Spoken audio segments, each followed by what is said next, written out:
What is up, YouTube? Hi. Giving on to our Lord and Savior Jesus Christ first and foremost. Always. My name is Marcus. I'm Christian. And this is Marriage for Dummies Reacts. And today we're doing a viewer's choice. It's going to be back with the Fat Electricians, America's legendary Marine sniper, Carlos Whitefeather Hathcock. Go ahead and like, subscribe, and we love you. Let's check it out. God bless y'all.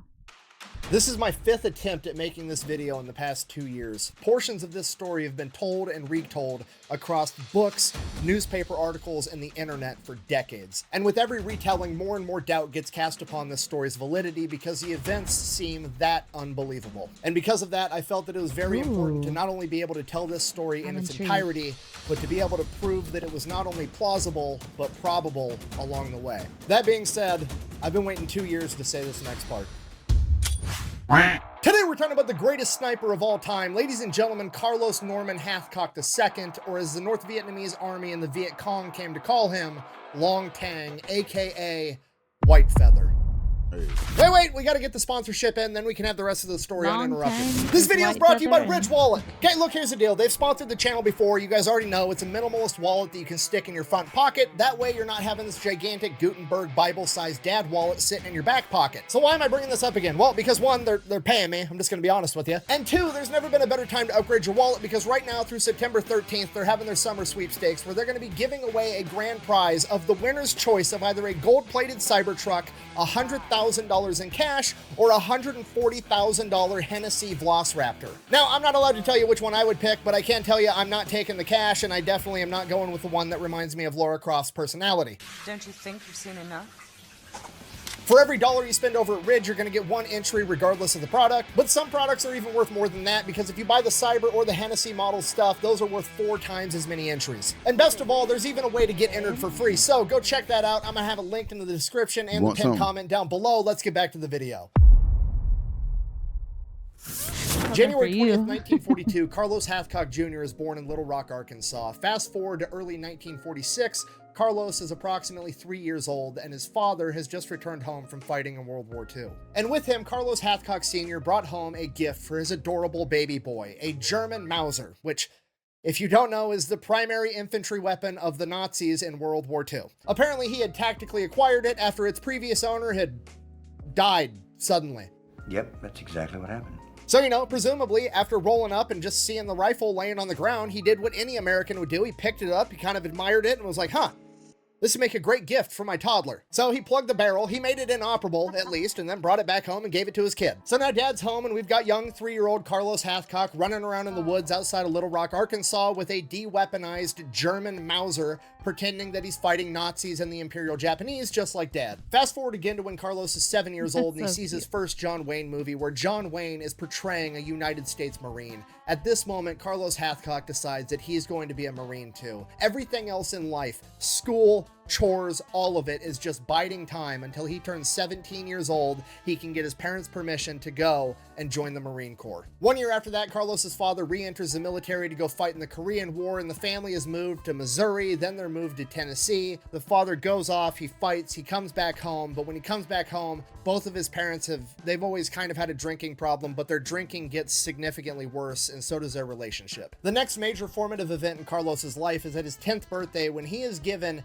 his very first real gun, a J.C. Higgins bolt-action .22 caliber rifle. From that point on, Carlos basically lives out in the woods, shooting cans, squirrels, birds, anything he can, and while Carlos is out in the woods, his parents' relationship continues to deteriorate, and by the time that he is 12, his parents have gotten a divorce, and Carlos is sent back to Arkansas to live with his grandmother in an unincorporated village known as Geyer. Unincorporated village basically just means that they're living out in the middle of bumfuck nowhere. Carlos's next oldest sibling is 10 years younger than him. There's no neighbor kids anywhere near his age for a 20-mile radius, and Grandma and Grandpa are busy doing Grandma and Grandpa stuff. So Carlos spends the majority of his teenage years basically living out in the woods with his dog and his .22 caliber rifle, helping to put food on the family table because Grandma and Grandpa are struggling financially, so they are eating squirrels, birds, and rabbits, whatever Carlos is able to shoot. During this time, Carlos becomes an exceptional outdoorsman. His .22 caliber rifle does not have a very huge range, and if he wants to be able to kill something efficiently, he needs to be able to get as close as possible. He learns how to move through the woods quietly, sneaking up on highly alert prey. And he becomes such an exceptional marksman that he's able to shoot birds out of the air while they are flying with his .22 caliber rifle, which is impressive. And this goes on for years, and then at the age of 15, Carlos drops out of school and goes to work full-time doing concrete. He does that for 2 more years till he finally hits the age of 17.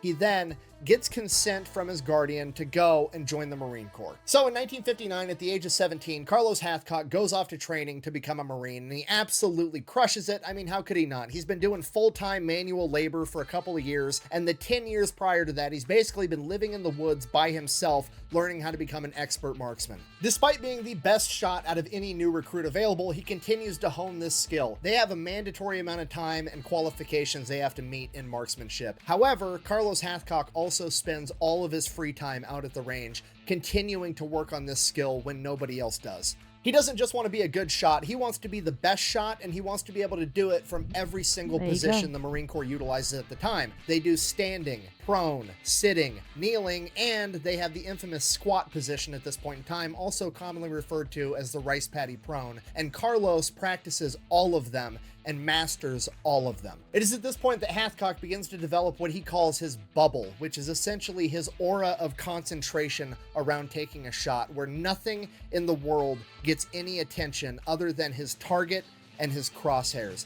One of his instructors once said, and I quote, "An elephant could crap on Hathcock's head, and unless the load blocked the sights, Carlos would never even notice." So Carlos is already just naturally immensely talented at marksmanship, but he's also completely obsessed with getting better. That's all this guy cares about. And it just reminds me of something one of my coaches used to say: hard work beats talent when talent doesn't work hard. And I probably heard this coach say that 50 times over the course of a couple of years. And then finally we had this new guy that raised his hand and said, "But coach, what if talent does work hard?" To which my coach replied, "You should probably stay out of that motherfucker's way." And in the case of Carlos Hathcock, that would prove to be correct. Carlos finishes training, gets MOS qualified as an 0331, a machine gunner, and then immediately gets sent over to Hawaii and stationed there because that's where the Marine Corps rifle team is. So Carlos goes over to Hawaii, reports for his new duty station, gets settled, gets signed up for every marksmanship competition they have scheduled, shows up to the very first one. It's a 600-yard event. Now, Carlos is here because he's a great shot, but he's also the new guy. He just got out of training. All the big dogs are here. This is where the Marine Corps rifle team is at. Like,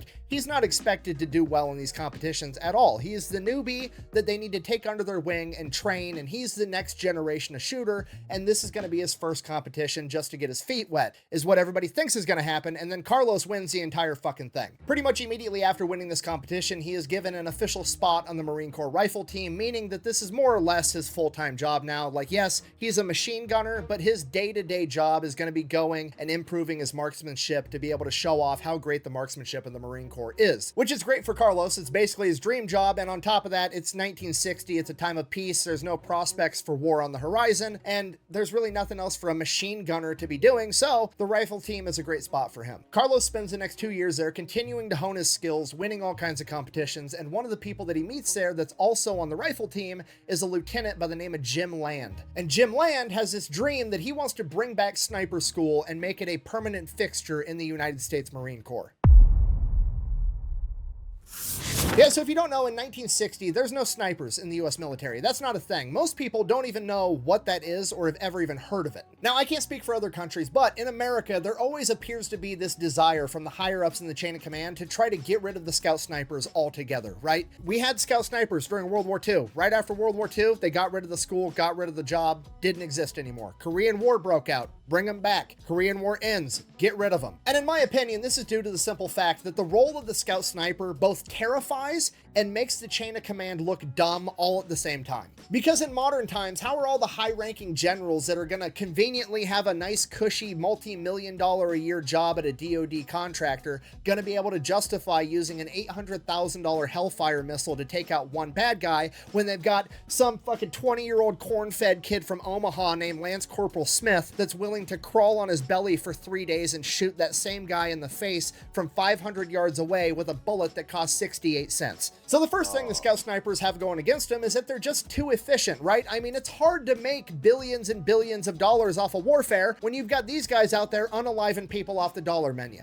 You guys are getting paid? Back in the day, the reason for getting rid of sniper school after World War II and Korea was pretty much the same thing. It wasn't a gentlemanly, noble, honorable way of conducting warfare. It seems kind of cowardly to dress up like a bush and shoot your enemy when he can't even see you, which is exactly the type of wannabe tough guy bullshit that somebody not putting their ass on the line would say. It's probably more along the lines of the high-ranking officer realizes like, well, if I utilize snipers, my snipers are going to go shoot at their high-ranking officers because obviously that's the whole point. But then the enemy is probably going to train snipers and then their snipers are going to come shoot me. Is he going to come in here? He's going to kick my ass. The entire concept is just stupid and un-American, right? America didn't win its independence from Great Britain because we marched our happy asses out into an open field and stood there while they shot at us. Fuck you. We're shooting at your ass from the tree line. Get off our lawn. The unofficial slogan of the United States military is if you're not cheating, you're not trying for a reason, okay? You go to any grunt in any branch in the United States military and you give them the option of like, hey, if you fight like this, we'll write, "He died like a gentleman" on your tombstone. And if you fight like this, you get to go home to your kids. Guess which one he's fucking picking? So if you're not picking up what I put down, the long and short of it is basically snipers don't exist in 1960 because we allow people that don't have to do the job have an opinion on how the job needs to be done. That's why. But Jim Land has been studying up on this. He's been reading the old manuals that he could find. He's been talking to some of the older guys and he's like, this sniping thing sounds like it's pretty fucking important. Somebody should figure this out and preserve it because one day we might need it. So he figures out everything he can about it, gets all the information. He writes up a proposal to the chain of command that he wants to have the very first Scout Sniper School. It's 2 weeks long and he's going to teach it here in Hawaii. And the chain of command is like, I mean, you guys are the rifle team. All you do is go shoot guns all day anyways. If you want to do it while crawling around in the bushes, fucking go for it. I don't care. Get out of my office. So now, with permission, Jim Land is going to take volunteers, the first of which is Carlos Hathcock, and they are going to go out into the jungles in Hawaii and figure out how to become snipers. Starting from scratch, this is going to be the first iteration of the now legendary Marine Corps Scout Sniper program. So they go out for 2 weeks, they train, they lay the groundwork for the Marine Corps Scout Sniper program. Obviously, Carlos Hathcock excels because he's an expert woodsman. He knows how to move and traverse terrain and be quiet the entire time. And then after the 2 weeks is over, that's pretty much it. Jim Land keeps teaching the course, but Carlos Hathcock is done. He was just a student. He's going to go back to the shooting team. More or less, he just got a pat on the back and attaboy and then a certificate that said that he was a scout sniper now, but the certificate doesn't really mean a whole lot because nobody knows what the fuck a scout sniper even is. So Carlos just kind of chalks it up to a cool life experience that he's thankful for, but he goes back to doing his competitive shooting in Hawaii. That goes on for another year. By 1962, he's getting moved over to North Carolina to a place called Cherry Point, which is weird because that's a Marine Corps air base and he's technically an infantryman as a machine gunner 0331, so they're not even going to have any work for him there. Regardless, he's got to go because he's got orders. So he moves to North Carolina, he shows up to the Cherry Point air base, reports to the commander's office, and the commander's like, okay, son, I'm just going to level with you. I don't have a use for a machine gunner. I don't even know how you ended up here. How would you feel about just being like general staff? Which basically translates to he's going to be the groundskeeper. He's going to be mowing the lawn, scrubbing the toilets, maintaining the base's facilities, which to Carlos Hathcock is an absolute nightmare. He does not want to spend the next 3 to 5 years of his career being a glorified janitor for this airbase. He feels like he has just been punched directly in the gut the minute those words left the commander's mouth. The commander, seeing this look of horror on Hathcock's face, starts laughing. He's like, son, relax. Your buddy Jim Land called me. He made sure that you came to this airbase because we have one of the best shooting teams in the country and you're going to be competing for us now. You son of a bitch. To which Carlos, like, huge relief, he gets to just continue shooting and training people how to shoot all day, every day. It's his passion in life. It's the perfect job for him. He gets to keep living the dream. But here's the thing. At this point in time, Carlos Hathcock is a private. And as a private, he's living in the barracks with a bunch of other Marines. And all the other Marines start to notice that Carlos he's a little bit different. Carlos isn't just into his job and enjoys shooting. This man is obsessed with shooting. He stays out at the range every night until it's too dark to keep shooting, and then he comes back to the barracks. He'll drink and smoke like a normal Marine, but he's not going out chasing women. He's not going to the bars. He's staying at the barracks with his rifle next to his bunk, practicing dry firing from all of the firing positions. And just to be clear, he's doing this for Justin hours Bieber on end on a Michael concrete Jackson floor. autism. Okay, some of these firing positions, like the prone position or the rice paddy squat, are not fun to hold, and this guy is doing it for hours every single night. He's basically practicing death yoga while he's smoking and drinking. It's the most Marine Corps shit I've ever heard in my entire life. So after witnessing this go on every single day for months, the rest of the Marines in the barracks are like, okay, we gotta get this guy laid. From now on, your dick is my dick. I'm getting you some pussy. So one of the Marines is dating a girl that's a teller at the local bank, and there's another girl at this very same bank that's single, so they manage to set Carlos Hathcock up on a blind date. He shows up to the bank, introduces himself. Hi, I'm Carlos Hathcock. Her name is Josephine. They go out on a date. They both fall in love immediately because Carlos Hathcock doesn't miss. Very next day, he's out at the range all day. He's training people, getting training in. That's his job. The normal working day comes to an end, and Carlos does not stay on the range until sunset like he has every other day. No, Private Hathcock goes into town and buys a brand new car because he has to keep impressing Joe, and he needs that car to take her out on dates, which is the most private in the military shit I've ever heard in my entire life. Every single private finishes training, goes to their unit, and then goes and buys a brand new V6 Mustang or Camaro to impress women. And he spends That's amazing. absolutely all of his money on this car. The only thing he has left in his budget is enough money to keep getting his hair cut, which he absolutely has to do anyways. But you know what? It was worth it because Carlos and Josephine ended up getting married. They moved in with one another. That's an older woman. Okay. And now Joseph. Hey, in the comments, is she older or is she not older? She did she's look an older older woman. than him for a second. But for a second, women just be trying to be polite, Not bro. for a second. For a lot. Yeah, a second. she's the lady look older, bro. All right, it's all good. Josephine's the one that has to sit there and watch Carlos do dry firing drills on the living room floor every single night before bed.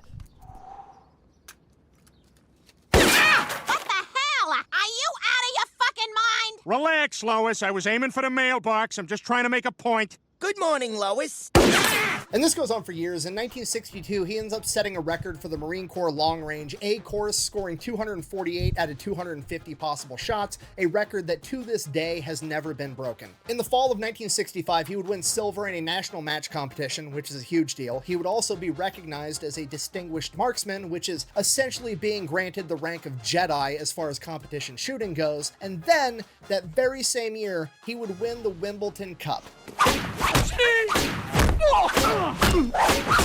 And no, not the tennis thing, okay? The Wimbledon Cup is awarded for whoever wins the 1,000-yard high-powered rifle marksmanship competition, and whoever does that is considered to kind of be the best rifle marksman on the planet at that point in time, and in 1965, it was Carlos Hathcock.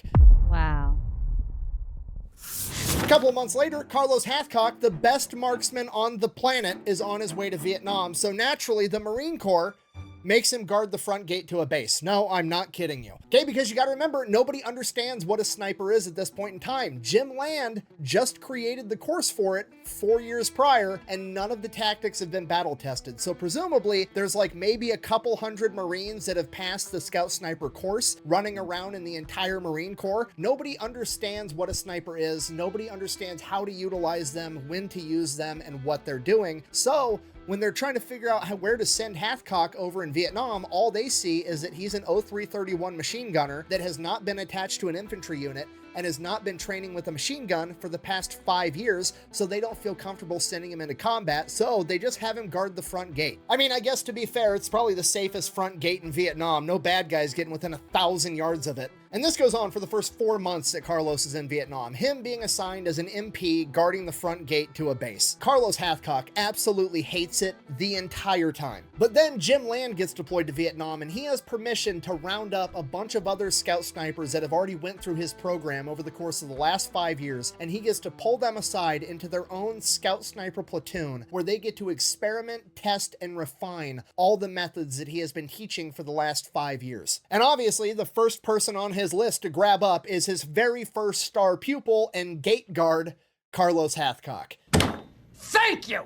So they get this platoon of scout snipers together. They go out to what's going to be their new headquarters for the rest of the deployment. It's right outside of Da Nang called Hill 55. And right out of the gate, this entire operation is a good old-fashioned military shit show, right? Because there hasn't been snipers in the Marine Corps since the Korean War. There's no doctrine. There's no instructions. There's no, here's how we operate, here's what we do. They have to figure all that out and just wing it. And if that wasn't bad enough, because there hasn't been snipers in the Marine Corps since the Korean War, they don't have any sniper rifles in the Marine Corps. So they don't even have guns. They're just out there being snipers with M1 Grands and iron sights. Obviously, that's not going to work. So Jim Land just ends up getting a bunch of civilian hunting rifles with scopes sent over to Vietnam and giving those to the men. And Carlos Hathcock ends up with a Winchester Model 70 chambered in 30-06 with an 8X scope. Land also somehow manages to get his guys match grade ammunition, which is like a higher quality, more accurate ammunition that you're going to want if you're shooting at long ranges. From there, they get the operation underway. They go out, they start conducting missions, they start developing the doctrine, figuring out what works and what doesn't, laying the groundwork for what is going to become modern sniping in the United States military. And then the chain of command chimes in with brilliant ideas, still not really understanding what these guys are trying to do. And they're just like, oh, hey, well, since you're like experimenting and, you know, developing stuff or whatever over on Hill 55, what if we just start sending you new guys that haven't done the Scout Sniper program previously and also aren't professional marksmen, and then you can just, you know, train them how to be scout snipers in a live combat zone on the fly for funsies. Does that sound good for you? Don't really care what you think. Do it anyways. Okay, bye. That would be great. Okay. Okay, do you understand how absurd that is? It's like Nikola Tesla in his laboratory unlocking the secrets of alternating current electricity, and random dudes like Steve and Kevin just keep showing up to the door with orders of like, hi, I'm supposed to get trained in the electricity stuff. Like, I'm still working on unlocking the secrets and figuring it out. I'll let you know when I'm done. Nope, can't do that. You got to teach me everything you know right now on the spot live. Let's go. That's so we've got the insane. pioneers, the new guys, training the even newer guys as this goes along. So where's the office back at division? In the office, baby. According to Jim Land, Carlos Hathcock was actually one of, if not the best instructors he had. Not only was he exceptional at instructing people at how to shoot, because that's been his job the entire time he's been in the Marine Corps, but he also was very good at taking guys out on real life missions and putting their mental ability to the test, because he didn't really care how well you shot. He cared about how well you shot after laying in the prone position for 2 days. The mental game was the biggest factor in determining if somebody was cut out to be a sniper or if they weren't, and Carlos was extremely gifted at finding that out very quickly. In addition to teaching, Carlos is going out on absolutely every mission he can. He ends up becoming good friends with another sniper by the name of John Roland Burke, and he prefers to go out with him or Jim Land himself, end up being the two guys that he goes out on missions with the most. And Hathcock preferred them because they were also exceptional scouts, which is what was most important to him, because Hathcock preferred to get within 100 yards of an enemy before taking a shot, just so it was a sure thing. And a lot of the other new guys just weren't good at moving quietly through the jungle, and that prevented Hathcock from being able to do that. So if John Roland Burke and Jim Land weren't available, Hathcock would just go out by himself. And this is one of those parts I mentioned previously where people like to start casting doubt and criticism upon this story, like, buh, he must be lying because snipers always go out in pairs, they never go out by themselves, buh. Okay, I would agree with that if I didn't have the context that the sniper that we're talking about was one of the very first modern Marine Corps scout snipers in US history that was actively in the process of developing the doctrine that's going to shape that career field for the rest of fucking forever. So yeah, normally you'd be right. However, historical context is a thing and it's kind of important, okay? Moving on. So Carlos Hathcock and the rest of the entire scout sniper platoon start racking up an unprecedented amount of kills because they fight different than the rest of the military, right? The Viet Cong and the North Vietnamese army, they run into Americans, they're like, oh, they're 1,000 yards away, they're 800 yards away, we're fine. And normally they are fine, except for when they run into these guys, then they have a mind-blowing issue. So Jim Land is sending up reports like, hey, my platoon has 14 confirmed kills this week. And the chain of command is like, what? Whoa, hold on. That's like more confirmed kills than an entire infantry battalion is getting at this point in time. And you got that from one platoon-sized element? That's not even possible. What is going on over there? So he kind of explains how they're operating, what they're testing. You know, they've got a couple dudes that are doing one-man operations. They're doing some two-man operations. They're experimenting with three-man operations. And the higher-ups in the chain of command are like, I don't believe you.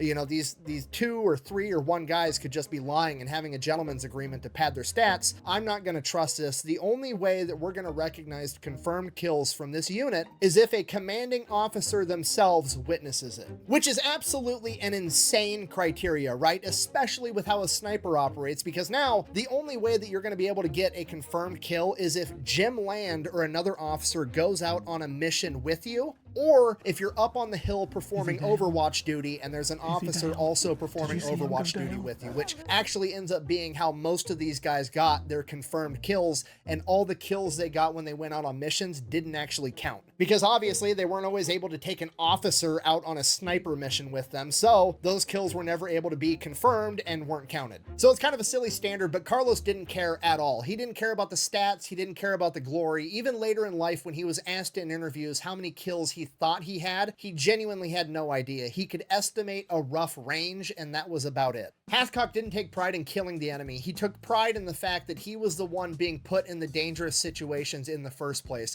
because he truly believed that he was the best man for the job. And if he didn't go, they were going to send someone else out. And if that person got hurt because they weren't as good as he was, that was going to be on him. Because of this, Carlos was going out on every single mission that he possibly could. According to Jim Land, it was impossible to keep Carlos from going out. It was even tougher to reel him back in. The man was harder than woodpecker lips. Because of this, Hathcock starts racking up a ton of kills. Some of them are confirmed when he's going out with Jim Land, some of them are confirmed when he's on Hill 55, and a ton of them aren't confirmed when he's going out by himself or with John Burke. However, Carlos genuinely doesn't care. He's just going to work. Somewhere early on in this process, he stumbles across a white feather. He's not exactly sure what kind of bird it came from, but he thinks it probably came from a chicken. So he picks it up, sticks it in his boonie cap, and he leaves it there for the rest of the time he's in Vietnam. Okay, that's absolutely crazy for a sniper to do. White is not a very common color inside the jungles of Vietnam, and having that color on him is going to stick out like a sore thumb while he's trying to wear his camouflage and everything else and go unnoticed. And when he was asked why he did it, he said he was basically taunting the enemy, like, here I am,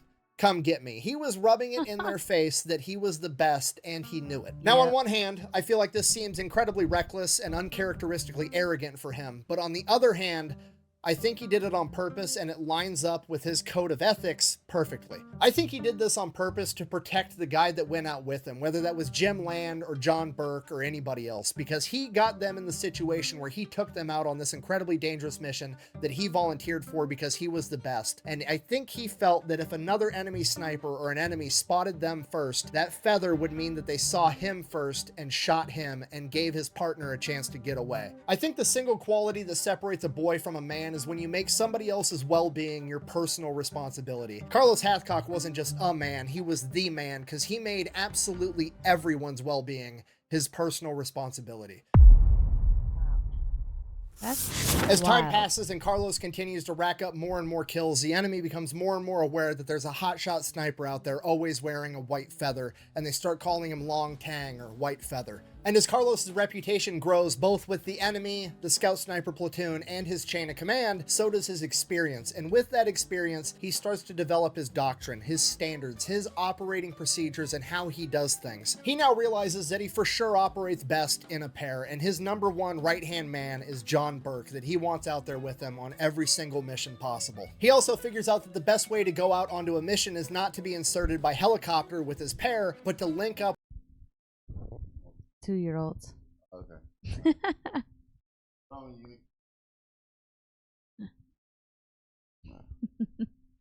with another local infantry unit and go out with their entire platoon, and then him and his spotter will peel off from that platoon and then go out on their 1, 2, 3, 4, 5, 6-day mission by themselves. But that is the best way to be inserted and go unnoticed. He also creates the rule that a sniper fires from a position 3 times, no more, and then he moves to another position. But on one occasion, he would violate that rule. At first, it wasn't any different from what had become his new norm for a mission. Him and John Burke linked up with a different infantry company, went out with a platoon-sized element on their patrol, and at some random point that they picked themselves, they peeled off and went off, just the 2 of them, to go do their sniper thing. And while they're going out, they had planned to go out and stalk for 6 days. They brought just enough food and just enough water for that, and that's it. Hathcock always packed light. He only brought whatever he could fit in his pockets. He never went out with a rucksack or a bag of any kind. They're a couple hours into this patrol or this stalk, and they come across this great overlook position. overlooking thousands of yards of rice paddies, and right down the middle of it, there's this levee where there's a ton of water to make it through. So they post up right on the wood line with rice paddies, then this levee, and then more rice paddies on the other side. It's perfect because if the enemy is on the other side of that levee, they're going to be able to engage the enemy, and the enemy is going to have to try to make their way through all that water in the levee, and they can just start picking them off one by one, or they can use that time to get out of there. So that's what they do. They get their hide set up and they just start watching and waiting, and hours pass and hours pass, and finally that evening, sure enough, the hamburgers show up. The cornerstone of any nutritious breakfast.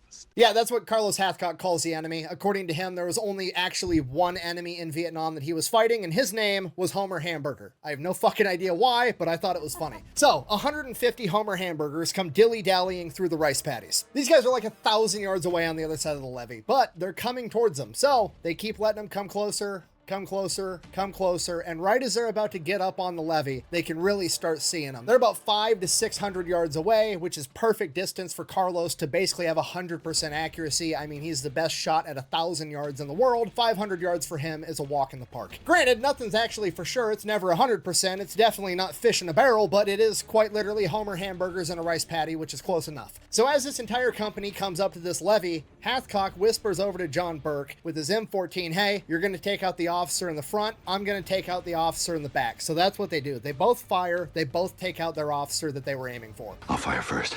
I want you two to start with the officers and work your way down.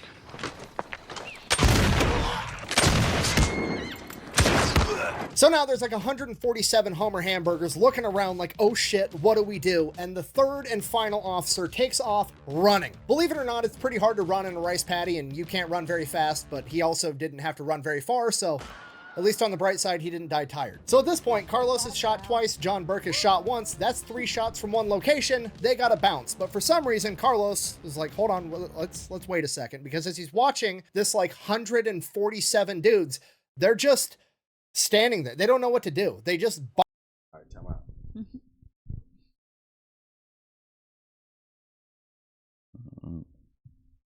bunker down out in the open in the middle of this field and don't do anything. So Carlos is like, I mean, I know we're supposed to move after 3, but I guess we can just sit here and pick them off until they do something. Now, if you're an American, this seems weird to us because in the American military, if you take out the officer, like, congratulations, you've just taken the regulator off the ass-whooping machine. Now you've got a bunch of pissed-off grunts that are looking to get creative, and you're about to find out the hard way it's never a war crime the first time. But in a bunch of other militaries, especially historically, the further we go back in time, they aren't trained to improvise and win anyways. They're trained to hunker down and await for further orders before they do anything, and that's what these guys are doing. And apparently these guys didn't have a radio with them because the orders never came because they just kept sitting there, and Carlos just kept picking them off one after one after one. In his own words, every time one of them would peek up their head, they'd lose their haircut. Now at this point, Carlos considers calling in artillery because he does have a radio and he does have artillery waiting on standby, but he thinks that that's going to play into their favor because if he fires artillery, they're in a rice paddy. So those artillery shells are going to be landing into the water of the rice paddy, drastically decreasing their effectiveness. And then as soon as the first shell lands, all the guys can call, incoming, dive into the water of the rice paddy, ride out the volley, get up, run. They do that 2 or 3 times, they're home free.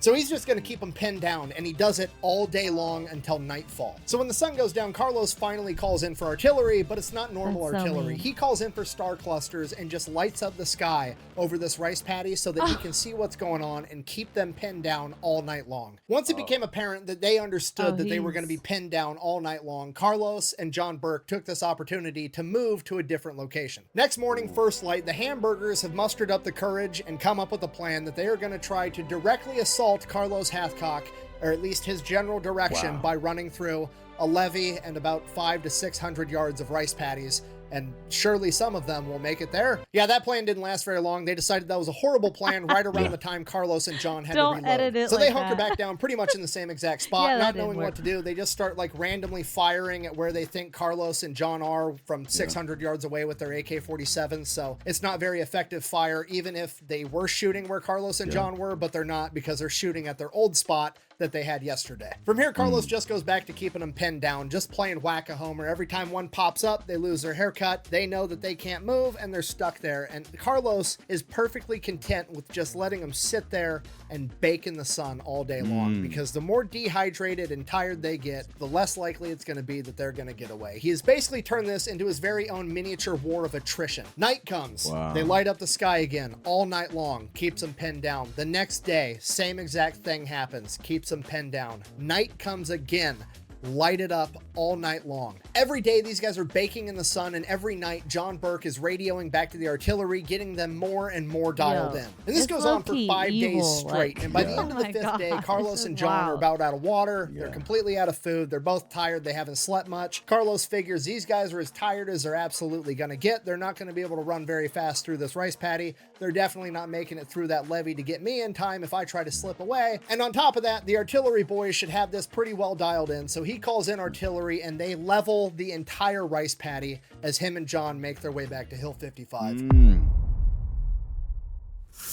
So at this point, Carlos and the entire scout sniper experiment on Hill 55 is proving to be extremely effective, and word is spreading throughout the Marine Corps and the local military operating area, and they have gotten the nickname Murder Inc. So some press officer, in a stroke of genius, I assume, says to himself, wow, there's this new experimental type of unit being extremely successful by being sneaky and unseen, and the enemy doesn't know about them.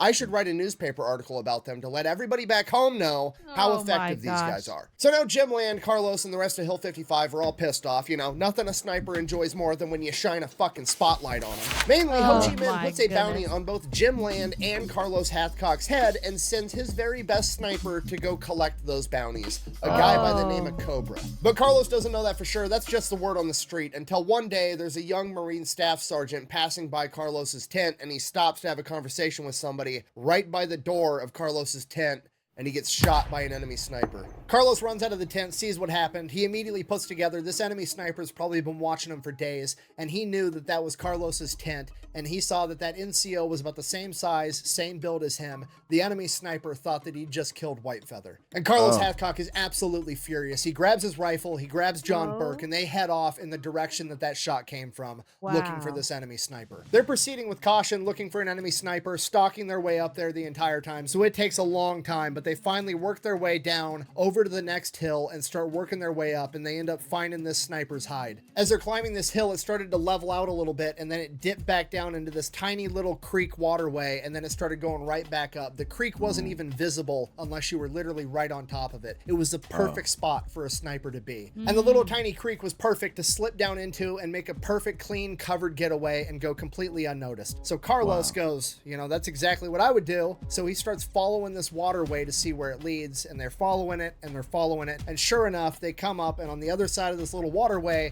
is the biggest, muddiest, most intentional looking footprints on the fucking planet. Carlos immediately knows that if he follows those footprints, he is going to be walking face first into a trap, because that sniper realizes that he had just fired upon an entire hilltop full of snipers, and surely one of them is going to come after him after he had just killed the infamous Whitefeather. So whatever is on the other side of those footprints is handcrafted by a sniper to kill another sniper. Carlos is looking at the footprints, weighing his options. He could call in artillery and just level the entire side of the mountain from there on out, but that wouldn't be a guarantee, and he needs to make sure, because this guy is too dangerous. The problem is this hasn't really been done before, okay? This sniper platoon that's experimental and is paving the way for sniper warfare hasn't run into this issue where they have to go toe-to-toe with a near peer, and they have the upper hand. Carlos is kind of nervous. This sniper's good. He's done everything the exact same way that Carlos would have done it. Later in his life, he was interviewed about this, and the interviewer asked him if he was scared, to which Carlos replied, "I was never scared. But at this point, I was very, very alert." At this point, Carlos says, this guy's good, but he's not better than me. There's no way. He then proceeds to don his plot armor, and him and John Burke walk face first into a trap. So they're following this guy's trail. It's so obvious it's got to be intentional. And they come up onto this clearing, and off in the distance, they see the most obvious tiny little one-man campsite on the face of the planet. There's no way a sniper this good is being this obvious. So Carlos is just frozen, trying to figure out what is going on and what this guy's thinking so that he can counter it. He's trying to be one step of the enemy, knowing that the enemy is already one step ahead of him. So he just asks himself, what would he be doing in this situation? And he comes to the conclusion that the enemy sniper is probably expecting whoever's following him to come up onto that campsite to investigate, meaning that that enemy sniper has a hide somewhere with a perfect shot directly at that campsite. So Carlos reevaluates everything, deciding where he would pick the perfect shot if he had to shoot at somebody at that little campsite, and he finds it. So Carlos and John start maneuvering out and around so that they can get a perfect shot at where they think this sniper is going to be set up. It takes them a while. They're proceeding with a lot of caution. They're moving super slow, but they end up making it there, and they start scanning the entire area where they think that enemy sniper might be, looking for a very well-concealed enemy. John Burke using his binoculars, and Carlos using the scope on his rifle. They're scanning, they're looking for this guy, and time passes, they keep looking, and suddenly there's a gunshot, and Carlos's heart falls into his stomach. Time stops. He doesn't know if he's hit, or worse, if John got hit, and maybe his overconfidence walking face first into a trap just got his best friend killed. And then John Burke says the last thing that Carlos ever wanted to hear, "I'm hit." And as he says that, Carlos feels warm liquid hitting up against his leg from John Burke's direction as he looks down and sees water soaking into his pants. And he looks over. John Burke's canteen had just gotten shot off of his hip, and John was fine. Carlos, absolutely relieved, tells John Burke, "It's just your canteen, get up, we gotta go." They break contact, then they re-enter their stock. The only way out of this now is to kill him first, and they don't know where he's at. Hopefully, he doesn't know where they're at either. But they do kind of know where that initial shot came from, so they start making their way there through this irregular route, stalking along the way, trying to find this guy. And they're stalking. It takes them forever, but they finally get to where this guy took the shot, and they find his hide. Again, it's a perfect textbook hide, exactly what Carlos would have done. And Carlos is looking around trying to figure out where the hell this guy went. And then Carlos looks down to where they were, and he sees a glint. And they hunker down, and he asks John Burke, "Did you just see that?" And John's like, "Yeah, but it could have been a moth. It could have been anything." And he's like, "Yeah, but that's exactly where we were." And Carlos realizes maybe this guy did the exact same that Carlos had just done. He had went to where the enemy was last. And then Carlos realizes that the sun is now on his back, and in his prior position, the sun was in his face. And then he realizes that John Burke's canteen was metallic on top, and maybe Cobra saw the glint off of his canteen, and that's why he took that shot. Carlos doesn't miss, but Cobra didn't miss either. He just picked a bad target. Then Carlos sees the glint again, and he just fires instinctively right out of the gate. And again, time stops. John Burke can't believe that he took that shot. Maybe it was a moth. Hell, maybe it was Cobra, and he has a canteen too. At least then they'll be even. And they wait. It feels like forever, but it's only like a second. And out of the shadows of where this glint was, a rifle barrel comes into the sunlight, and they see it as Hathcock reloads and gets ready to make a secondary shot. The barrel falls to the ground. Cobra falls on top of it, sliding down the hill a little under this awkward resting position. They wait, they watch. Carlos is ready to make this follow-up shot, but this guy's not moving. So they finally get up. They make their way over to his body. As they approach him, John Burke realizes that Carlos is shot directly through the enemy's scope, not even touching the sides of the tube. At this point, Carlos immediately realizes for that to happen, Cobra had to have been looking directly at him as well. Wow. Not John Burke, not somewhere else. The only way that shot was possible was for both of them to be looking right at each other at the exact same moment, and Carlos was just quicker to pull the trigger. And maybe, just maybe, the only reason that Cobra saw Carlos first and not John Burke was because of a chicken feather. Carlos actually ends up deciding that he's going to take Cobra's rifle with him. He brings it back to the base, and at some point during his deployment, it ends up getting stolen, and he can't prove that he made this shot. Oh, wow. Buh! That's because it's all complete BS. He made it up. He never made that shot. Even the great Mythbusters couldn't recreate this shot, and they tried repeatedly. Buh! Yeah, people have tried to recreate this shot. To the best of my knowledge, nobody's actually been successful at doing it, and it's probably because nobody's put forward a good effort. Even Mythbusters, with the Discovery Channel budget, managed to mess this up to the degree that it's atrocious. Okay, the first time they tried it, they shot it at a modern scope. Obviously not gonna work right out of the gate. It's doomed for failure because a modern scope has about 10 times as much shit inside of it, and there's no way you're gonna be able to penetrate through it. Then they realized that they were shooting at a modern scope, so they got a Mosin Nagant period accurate scope, which is what Cobra would have had, and he should be able to penetrate through that scope way easier. had they not been shooting at it with a 308 fucking hollow point round. Okay, if you don't know, a hollow point round is designed so it immediately expands and dumps all of its energy on impact. Okay, you're trying to penetrate through something.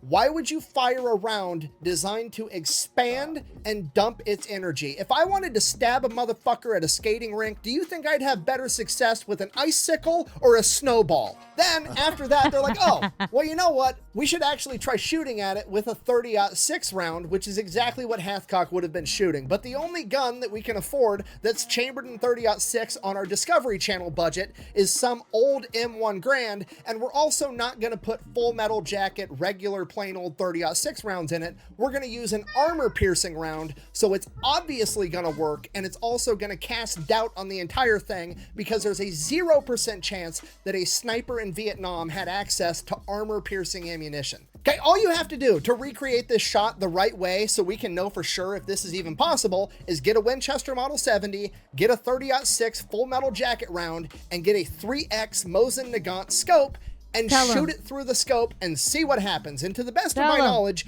it's never, ever been done until now. For this, I teamed up with my friend Nick Johnson over from the PewView channel. He's the best shot I know. If I know anybody that can get this done, it's gonna be him. But we didn't want to just capture this on camera. We're potentially proving history if we can get this done. We wanted to capture this on camera to the best quality the technology currently allows. And for that, we called up my other friends, Adam and Bryce from the Ballistic High Speed channel, and they drove up from Indiana with their fancy ass cameras, and we captured this shot at 100,000 frames per second. And Nick Johnson managed to do it on the first try. Not only did the bullet manage to penetrate all the way through the scope and into the head without touching the sides, just like Hathcock said, it also managed to push a significant amount of the internals of the scope as well as powdered glass directly into the brain as well. It absolutely would have been fatal. We actually captured more angles of this shot and a bunch of more footage as to how we set everything up and how we got it done. And that's all going to be put together into a long form video over on PewView's channel, and he should be releasing it the same exact day that I release this. So after this video, you can go check his video out, and then hopefully after that, you'll go check out Adam and Bryce over at Ballistic High Speed. Their entire channel is stuff just like this. So yeah, if a bunch of random dudes can come together on an afternoon in the middle of a cornfield and recreate this shot on the first try, not only is it plausible, it's absolutely probable that Carlos Hathcock, the winner of the Wimbledon Cup and one of the greatest snipers ever, managed to do it in real life. Also, not trying to brag or toot my own horn too much, but I only bothered tracking down and buying one Mosin Nagant scope because I was that confident we were going to get this done on the very first try. Hey. Yeah, babe. What are all these telescopes doing on my counter? I just take him to Kohl's and return him. I don't need him anymore. Yeah, you have horrible timing. I believed him. Bye.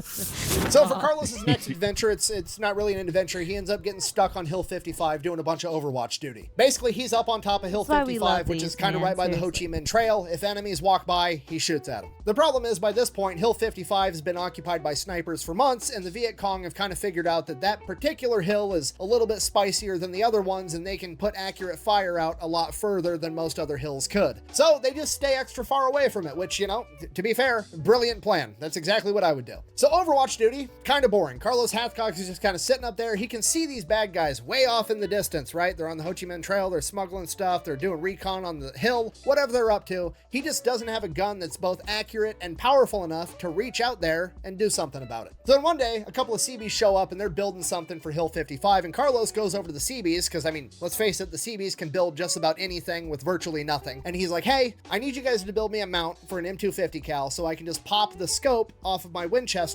throw it on the 50 cal, zero it, and then I have a longer ranged weapon for when I'm on Overwatch duty on top of the hill. And the CBs are like, sure, no problem. Here you go. Made it for him right away. So now every time Carlos shows up to Overwatch, he pops a scope off of his Winchester, mounts it onto the M250 cal, and then he just has to zero it to the 50 cal. And he does that by shooting at a rock 2,500 yards away. And he knows he's zeroed enough when he can hit the same rock 3 times. Don't get me wrong, it's a big ass rock. It's more like a boulder. And just to be clear, so we're all on the same page, the 50 cal is definitely more accurate with a scope, but it's also definitely not a precision sniper rifle by any means. yards. When you're shooting out to crazy distances like 2,500 yards, the quality of the gun and the quality of the ammunition really start to matter. If I did the math right, a 50 caliber BMG round traveling out of an M250 caliber Medusa at 2,500 yards, even if Carlos shot perfect, that round could still wind up anywhere within a 6-foot diameter of where he was actually aiming, and none of that would be on him. It's literally just the variability between the weapons platform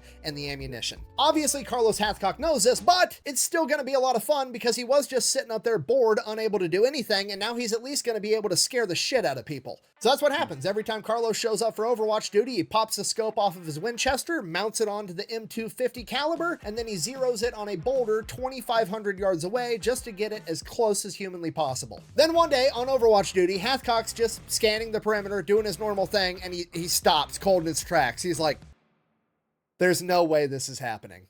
And he motions over. LT, get over here. Get on the spotting scope. Look at this. LT gets on the spotting scope. He's like, okay, what am I looking at? And he's like, you see that dude, the scout with the binoculars, 2,500 yards out there? Not seeing him. He's like, he's literally sitting on a rock. Which rock is he sitting on?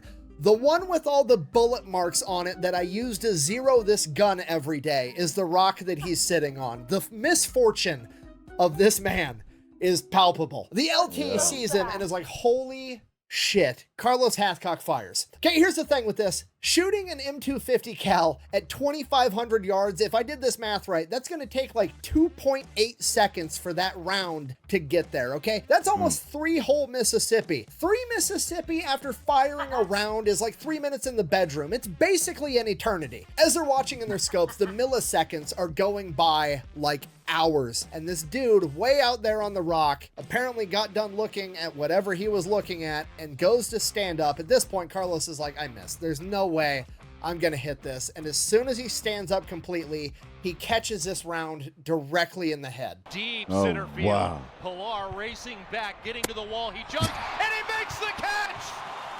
That was awesome.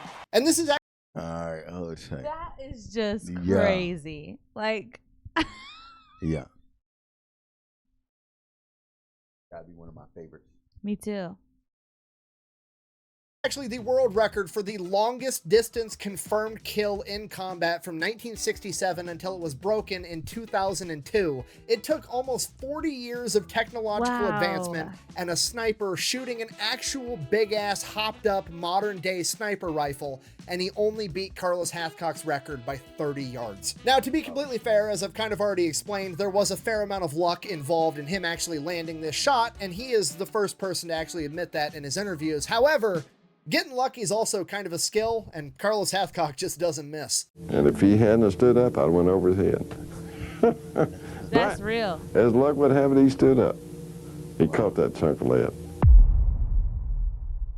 That's crazy. Carlos' stint doing Overwatch duty on Hill 55 would finally be broken when the Viet Cong sent out a group of counter snipers to attack Hill 55, and Carlos in particular. As they continued to have interactions with this counter sniper unit, the snipers on Hill 55 came to figure out that there was about 5 men being led by a highly trained female counter sniper known as Apache. There was no women in combat roles during Vietnam, and they definitely would have been in a role as prestigious as a leader of a sniper crew. Maybe. Let's give it the 2-second Google test.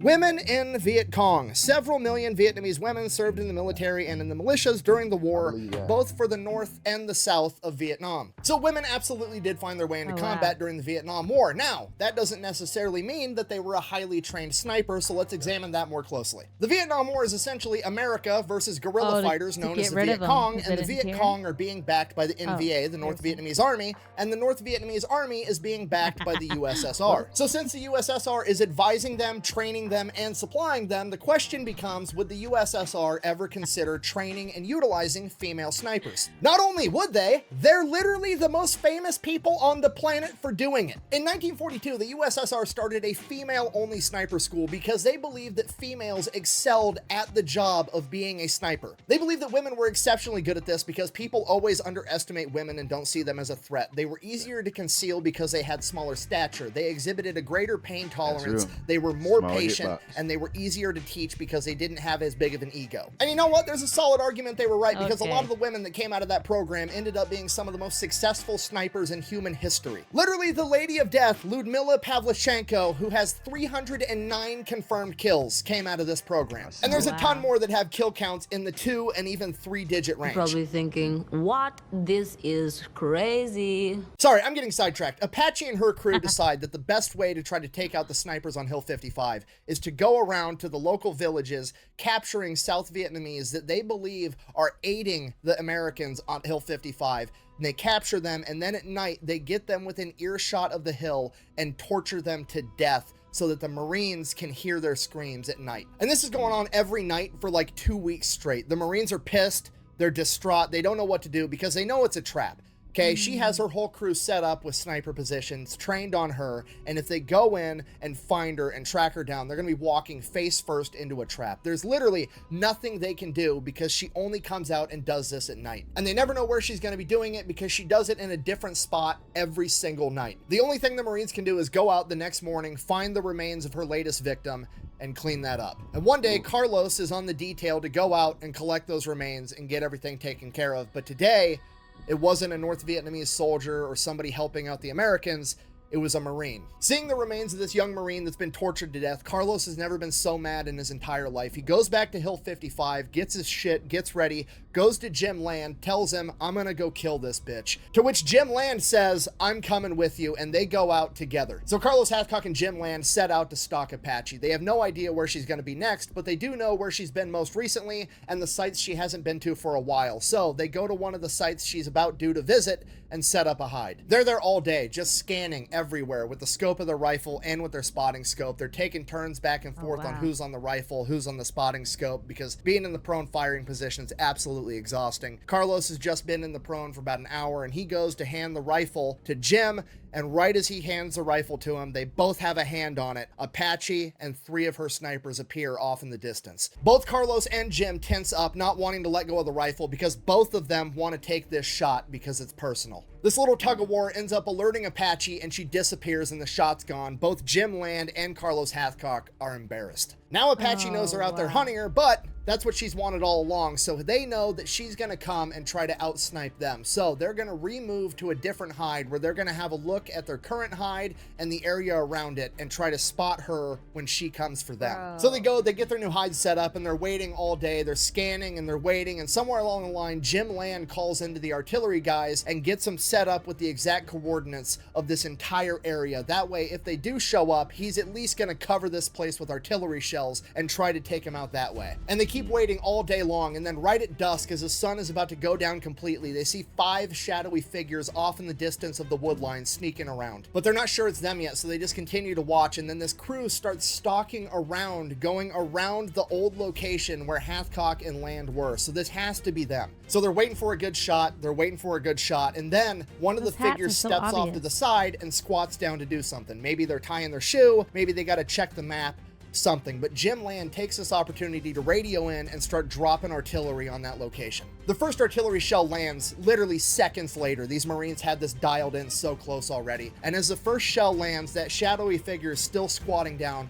and Carlos realizes that's got to be Apache, and she's squatting down to take a piss. Carlos realizes this the second the first artillery round hits, and when that happens, Apache stands up and starts sprinting away. Carlos follows her with his crosshairs, gets a bead on her as she continues to run, and he fires. She collapses. Carlos immediately reloads the bolt on his Winchester and fires again into her body as it lies lifeless on the ground. 3 of the other figures have been taken down by the artillery, and there's now just one man running away. Carlos immediately shifts over and fires on him, dropping him as well. After the artillery barrage stopped, there was eerie silence as Carlos and Jim Land approached their corpses. They ended up recovering Apache's sniper log, proving that it was her. Later in life, Carlos said that his first shot at Apache when she was running at a full sprint while artillery was going off all around him at dusk was the best shot he's ever made, and the most personal one. The guy in front of her was trying to get her to stop because they were running right towards us where they'd seen us before. He trying to get her to stop. She didn't, but I stopped her. And I put on 1 extra for good measure, because that was the best shot I ever made, I think. That's crazy. Yeah, that is. So Carlos Hathcock, Jim Land, and John Burke are all back on Hill 55. Things are kind of starting to slow down. I mean, they're still going out on missions. Yeah. They're still doing Overwatch duty, but they're not I want having a run-ins movie. with any more main characters. You know, people with nicknames and prowess. It's just your typical anonymous bad guys, your Homer Hamburger type situations. Now, Carlos has been in theater for about 11 months. Remember, the first 4 was him being an MP guarding the front gate to a base, but the other 7 months have been pretty fast-paced and non-stop the entire time. So in the next month or 2, he should be heading back home to see his wife Josephine, and he's ready for it. He's tired. He's been through an awful lot. At this point, he has about 86 confirmed kills and hundreds of probables that can't be confirmed because there wasn't an officer present to witness it. Then one day, out of the blue on Hill 55, a bunch of Force Recon Marines show up, but they're not acting like your normal Force Recon Marines. These guys show up. There's no pleasantries. There's no, hi, how are you? There's no introductions. My name's so-and-so. I'm from this unit. That, nothing. They show up and are like, are you Carlos Hathcock? And he's like, yeah, that's me. And he's like, we need the best sniper around to go on a mission. I can't tell you what it is. I just need to know if you want to do it. This entire situation is weird. Carlos is thinking these guys got to be working for the CIA or some special operation that nobody knows about. Either way, he comes to the conclusion he has to be the one to go out on this mission because they're looking for the best sniper for a reason. Clearly, it's got to be extremely dangerous. And Carlos realizes that if he says no, they're just going to go to the next best guy. And if that next best guy isn't good enough to pull this off, Carlos is going to spend the rest of his life wondering that if he'd have gone on this mission, maybe that guy would still be alive. So Carlos agrees to do it. So they pull him in, they brief him on this mission. Basically, there's this man that they call the Frenchman that these Force Recon Marines have been stalking for months. Apparently, after the French left Vietnam and America took over the theater, this guy stayed for some reason, and he is now helping to run guns between the USSR and the Viet Cong. This group of guys, whether they're Force Recon Marines or CIA or whatever they are, have apparently been watching this guy for months, and this guy never leaves this French villa compound that he lives in. The problem is, they don't know how to get in there and take him out. If they bomb the compound and he's got some type of bomb shelter in there that they don't know about and he ends up surviving, he's going to bounce and he's going to be gone forever, and they can't have that. They also can't send in a small team to take him out because this guy has a ton of security patrolling around this compound 24/7 all day, every day. The only time they ever actually get visual confirmation that this guy is inside the compound is when he actually shows up to the front gate to meet with the Viet Cong that are either dropping off or picking up weapons because he doesn't like them coming inside the compound, so he at least shows his face at the gate. So their thought is if they can get a sniper to take him out when he goes to the gate to meet the Viet Cong, that's going to be the best way to guarantee that this guy dies. But the problem with that is this villa is out in the middle of a grass field for like 800 yards in every single direction, meaning that the closest they're going to be able to get for a sniper is 800 yards away, which is really pushing the limits of what a sniper at this point in time can do, and they don't have anybody with them that can make that shot guaranteed. And this is where Carlos Hathcock comes in. So they give Carlos a topographical map. They tell him, here's the locations that we can insert you with a helicopter. Here's the places that we can extract you. Here's the villa. You pick where you want to line up your shot. However you want to get this done, you tell us, we'll make it happen. Carlos is examining this map. He identifies a good spot that he thinks he's going to be able to get this shot off at the front gate. It's about 800 yards away from the gate. From there, they figure the entry point with the helicopter, the extraction point, they get the whole plan laid out. Him and John Burke are going in the very next morning. That night, Carlos spends quite a while memorizing the entire topographical map. He's going to know exactly where they're getting dropped off, exactly all the terrain features in the area that he needs to be able to identify to know where he's going, and exactly how to get from the point he takes a shot back to their extraction point and get out. He doesn't even need to bring the map with him because it is burned into his memory. Very next morning, Hathcock and Burke jump inside this helicopter. They get flown in, they get inserted, they get dropped off, helicopter takes off. These guys start sneaking their way through this wood line, making their way to where they got to line up this shot. It takes them a couple hours, but they finally make their way up to this big dirt mound right on the edge of the wood line. They get set up, they get their shots lined up, they're looking right at the front of this gate. There's patrols going around, but these guys are 800 yards away from this front gate. They're fine. They're just waiting, watching, and observing all day long, watching for hours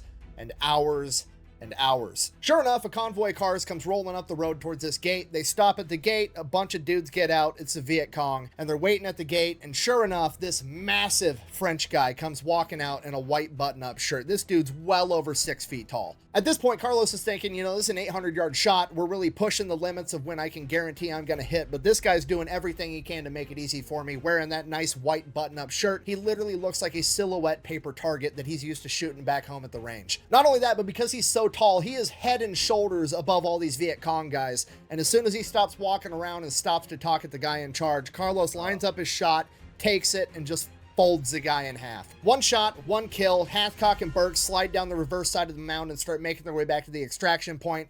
The Viet Cong and the guards have no idea what just happened. They don't even know where the shot came from. They're panicked, freaking out, running around. And Carlos and Burke make their getaway back to the helicopter, get picked up, get flown back to Hill 55, get dropped off, and they're like, cool, thanks, get the fuck out of my helicopter, and just ditch them. So now Hathcock and Burke are back at the Hill like, this is a weird day. Like, they didn't say thank you. They didn't debrief him. Nothing. They just asked if the dude's dead. Carlos is like, yep, he's dead. They dropped him off, and that was the end of it. There's no, like, we'll be in touch. We'll talk to you soon. Carlos doesn't even know any of these guys' names. They just dropped him off and bounced.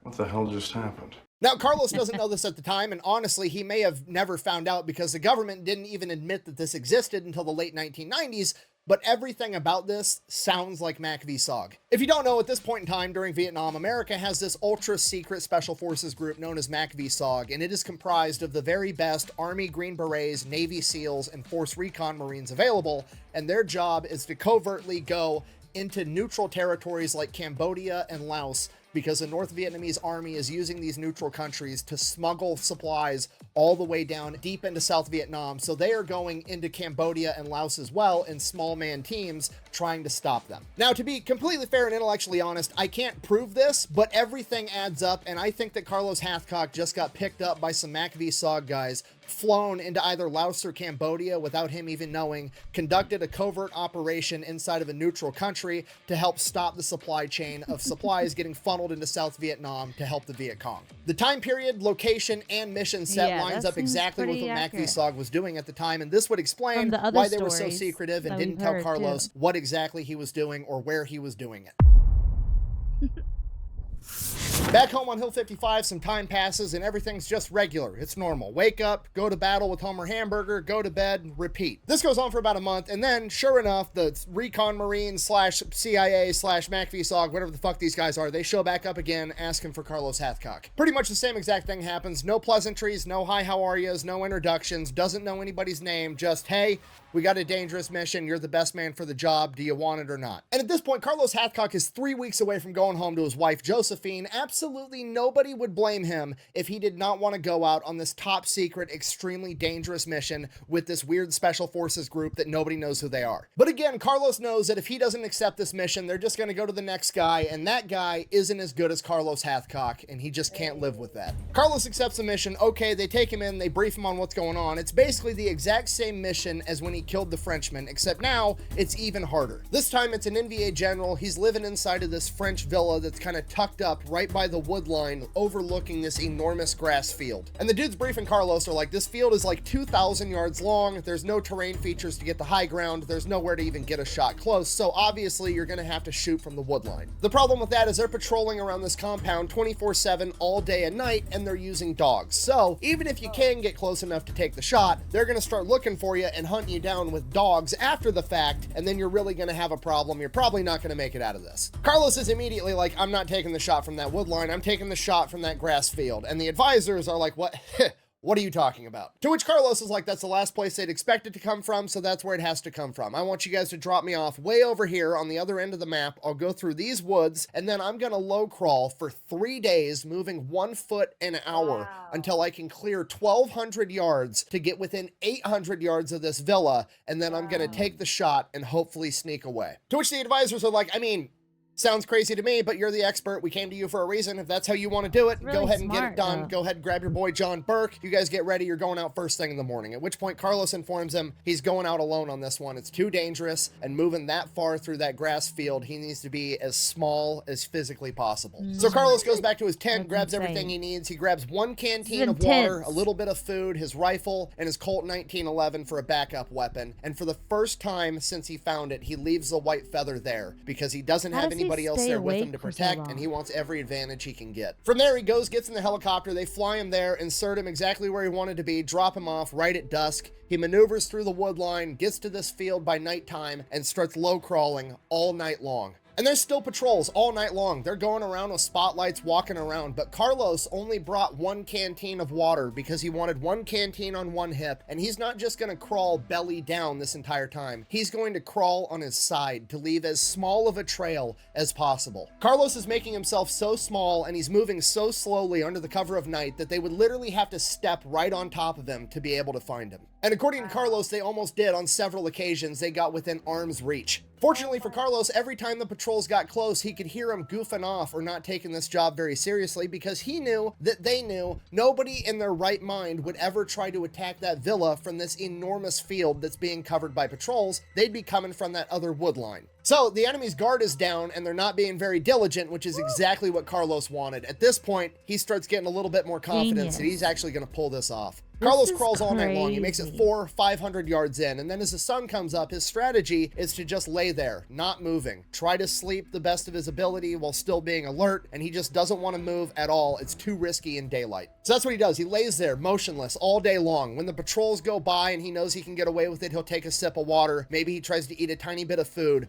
Otherwise, he's just laying there. So obviously this sucks, but the plan is it's supposed to suck. So everything's actually going great. But by lunchtime, a vulture, or whatever the Vietnamese equivalent of a vulture in this part of the world, starts circling overhead above Hathcock. To which Carlos is like, shit, what do I do? Do I just keep laying here and let it keep circling? Like, it's not going to get the balls to come up and try to eat me. I should be fine that way. But then he realizes it's a bunch of army dudes with their guard down, and if they see a vulture circling, one of those dumbasses might just be like, hey, let's go see what animal's dying in the field that vulture sees. So Carlos has to figure out a way to get this vulture to quit circling overhead. Now he wishes he could just shoot the fucking thing, but obviously that's not an option. So literally the only thing he can do to try to get this vulture off of his trail is to start moving slowly again, but now it's in the daylight, so it's extremely dangerous. But at least he's still pretty far away and he's not up close, so maybe nobody will notice. So that's what he does. He starts inching along again in the daylight, hoping this vulture fucks off, and eventually it does. By then, it's nighttime again. Carlos again crawls all night long, clearing hundreds of more yards. By the time the sun comes up the next day, he's made it a total of somewhere between 900 and 1,000 yards in, meaning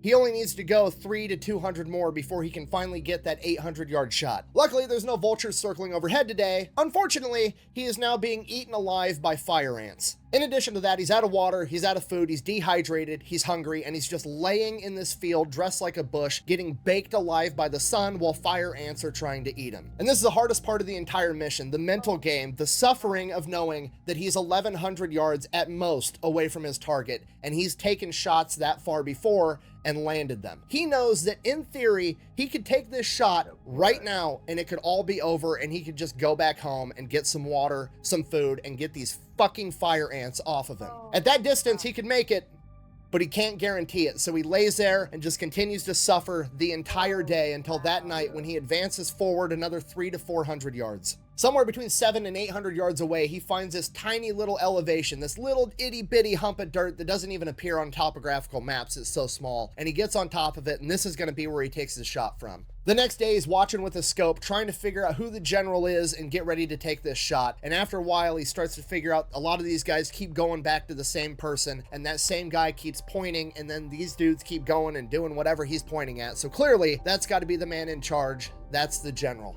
Carlos gets ready to line up his shot. His bubble of concentration starts forming. He no longer cares that he's dehydrated. He's tired. He's hungry. He has a bunch of fire ant bites. The only thing that exists in the world right now is his crosshairs, his trigger finger, and where that bullet's going in that general's chest. He takes his shot. He racks another round into the gun immediately in case he has to have a follow-up shot because he missed. And as he re-racks it and his scope recenters on the general, he sees him collapse to the ground, dead. As he's watching this unfold, his bubble of concentration finally bursts as an alarm starts going off, and he realizes, oh shit, this mission isn't over yet and I gotta get out of here. Just as he's about to slide down the backside of this elevation he's on, he looks and sees that all of the guards and patrols are running the other direction into the wood line because that's obviously where a sniper would be hiding. Carlos's plan worked. Carlos crawls as fast as he can, gets out of this field, makes it back to the wood line, goes all the way to where he's supposed to have the rendezvous point, but because Carlos had spent the first day crawling as well, he'd taken this shot a lot earlier than anybody had anticipated. So now he's just gotta wait. That's the only option. So he finds himself a nice little hide, conceals himself as good as he can, and he takes a nap until the helicopters wake him up when they get there. Same exact thing as last time. They pick him up in the helicopter. Did you get the guy? He's like, yep, I got him. Cool.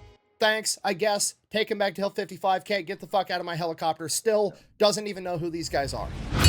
But this story is also made up and completely ridiculous because Carlos never knew the name of the general, and the NVA never reported that they lost a general at this point in time. But okay, one, never trust enemy documentation, especially if they're communist, and double that doubt if it's a lack of documentation that you're referring to. And two, if this was a MACV-SOG mission, which I'm fairly confident it was, it meant that Carlos was flown into Laos or Cambodia, not even realizing it, to take this shot, which means the NVA weren't going to report that they lost a general inside of a neutral territory that they weren't supposed to be inside of anyways, similar to how the US government never reported losing MACV-SOG operatives inside of Laos and Cambodia. And again, to be completely intellectually honest, I cannot stress this enough. I can't prove that this was a MACV-SOG mission. I tried for like a year. But humor me, let's take 2 seconds and just Google it. MACV-SOG Operation 1967, the exact same year that this supposedly went down. MACV-SOG led a mission to eliminate Vietnam's top general by going behind enemy lines.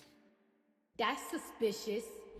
Okay, I can't prove it, but if it walks like a duck and it quacks like a duck, it's probably a duck. But if you still doubt it, you should consult an expert and maybe see if they think it's a duck, and we can do that too. Okay, all the interviews we have recorded of Carlos Hathcock discussing all of this, those interviews were conducted by a man by the name of John Plaster, who was a MACV-SOG operative in the same theater at the same time that became a sniper and then wrote like 15 books about being a sniper. On top of that, Jim Land, you know, his commanding officer and also a world-renowned sniper, was in multiple interviews after the fact and also never cast any doubt on anything Carlos said ever. So just so we're all on the same page, walks like a duck, quacks like a duck, and none of the experts at hand doubt its duckliness, it's probably a fucking duck. Quack, quack. Shoot the duck! Shoot the duck!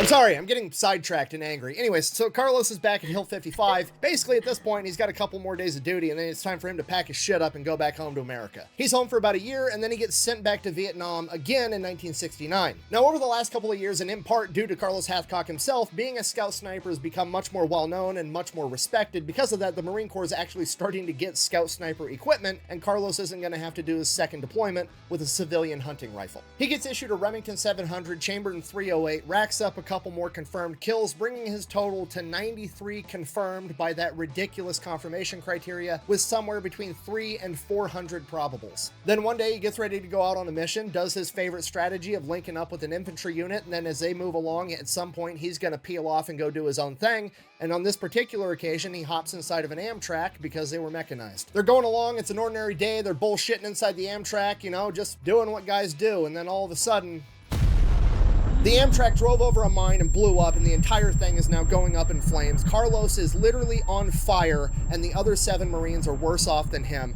as he starts dragging them outside of this flaming Amtrak one at a time. He gets all 7 of them out, gets himself out, collapses, still on fire, and then a Navy corpsman from one of the other Amtraks runs out, and I don't know how, but they said that he used water from either a puddle or a nearby pond to put Carlos out. Carlos is burnt to a crisp. They medevac him out of there. He goes through the whole medical system, makes his way back to Brookfield Medical Center. From there, he has to get skin grafts using his skin, whatever's left of it, other people's skin, animal skin. Because of the water they used to put the fire out, he ends up getting this weird fungal infection that he's got to battle. And then he ends up getting a bunch of different types of staph infections. Then he ends up getting pneumonia. And by the time he fights all these infections, tries to heal from his burns, he's down to 97 pounds. He's in the hospital at Brookfield Medical Center from September of 1969 until January of 1970, and on January 5th, he walks out and returns to active duty. From there, he went on to continue to build and instruct the Marine Corps Scout Sniper program. That expanded into law enforcement and other branches of the U.S. military. He helped create what we know today as modern This is sniper. one of the best Health-wise, he never fully recovered. He was always wearing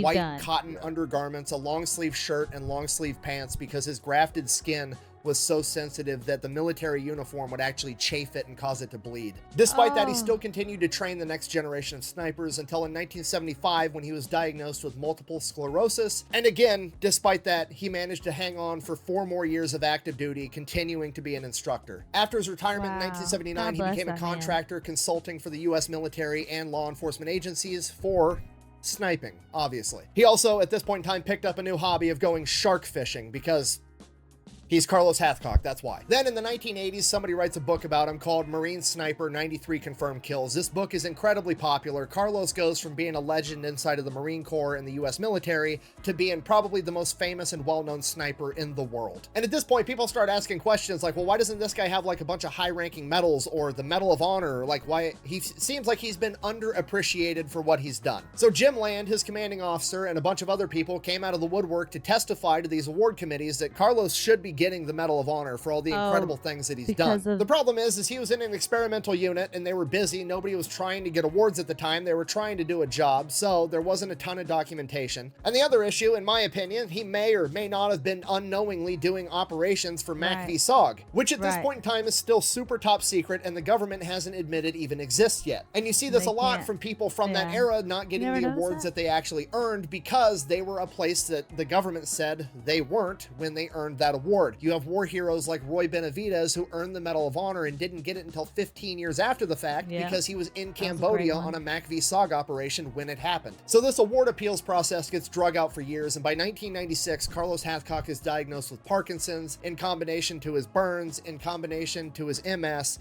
He ends up being bound to a wheelchair. In that same year of 1996, he was also retroactively awarded a Silver Star for his courageous actions of dragging those other Marines out of the burning Amtrak. His other incredibly heroic acts would go unrewarded, and in 1999, 3 years later, he would pass away due to medical complications at the age of 56. So in conclusion, that is the story of White Feather, Carlos Hathcock, the greatest sniper of all time. Thank you for watching. Best way to support the channel is go buy some merch over the fatelectrician.com. Quack bang, out. Wow.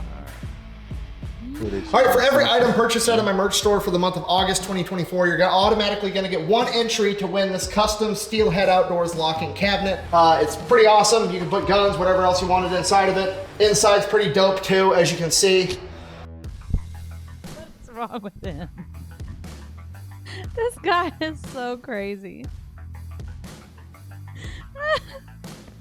But yeah, every single item, doesn't matter if it's a koozie, a sticker, a shirt, sweater, any item is 1 entry automatically, and then there's a free way to enter over on bunkerbranding.com. You can get all the links and everything over the fatelectrician.com.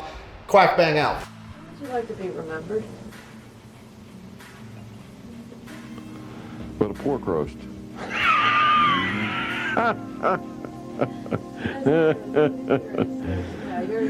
That's an Arkansas man, you know? That's it. When you're gone, how would you like to be looked at or remembered? Would you like your legacy? Just that I did a good job. I did a good job. Wow. That's all I want. That's all I want. Be recognized as somebody, Marine, trying to do his job. That's amazing. Wow.